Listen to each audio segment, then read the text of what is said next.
आई, मला ट्रेकिंगला जायचं आहे, सायलीने आनंदाने सांगितलं. स्वयंपाकघरात पोळ्या लाटत असलेली तिची आई थांबली. नको ग बाळा, डोंगर दऱ्या घसरणं, अपघात, मला भीती वाटते. सायलीचं मन पडलं. पण आई, सगळे मित्रमैत्रिणी जात आहेत, मग मला पण स्वतःला प्रूव्ह करायचं आहे.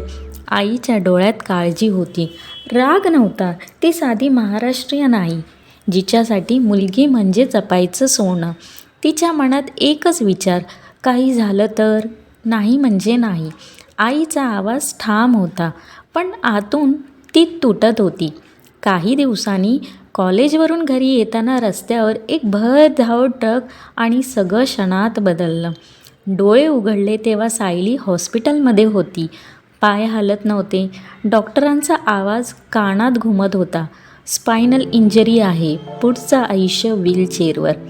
आईच्या हातातून जग निसटलं. तीच आई जी डोंगराच्या भीतीने मुलीला थांबवत होती, आज रस्त्याच्या अपघाताने तिच्या मुलीचे पाय हिरावले होते.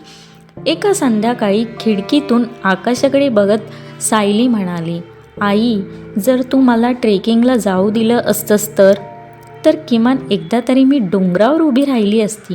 आईचं हृदय तुटलं. तिला कळलं, आपण मुलांना जपतो, पण कधी कधी इतकं जपतो की त्यांचे पंखच कापतो. ती सायलीच्या शेजारी बसली. तिचे हात हातात घेत म्हणाली, बाळा, मला वाटायचं तुला वाचवते, पण कदाचित मी तुला जगू दिलंच नाही. सायली हसली. डोळ्यात अश्रू होते. आई, अजूनही उशीर झालेला नाही. तू माझ्यासोबत आहेस ना, मग आपण वेगळ्या पद्धतीने डोंगर सर करू. त्या दिवसापासून आई बदलली. तीच आई जी भीतीने थांबवत होती, आता मुलीच्या स्वप्नांना व्हीलचेअरवर बसून ढकलत होती. कारण तिला समजलं होतं, मुलांना पडू द्यावं, कारण कधी कधी पडणं जगणं शिकवतं. मॉरल ऑफ द स्टोरी काय आहे की जेव्हा तुम्हाला संधी असते तेव्हा तुम्ही एकदा तरी तुमच्या मनासारखं आयुष्य जगा. उद्या काय होईल हे कोणालाच माहीत नाही आहे, आणि सगळं ठीक होण्याची वाट बघू नका. आयुष्य हे असंच आहे, विस्कळीत. त्यातूनच आपल्याला आपलं जगणं शोधलं पाहिजे. आहे ना इंटरेस्टिंग? अशाच गोष्टींसाठी मला फॉलो करा. मन धागा विथ मी चॅनलला सबस्क्राईब करा. थँक्यू.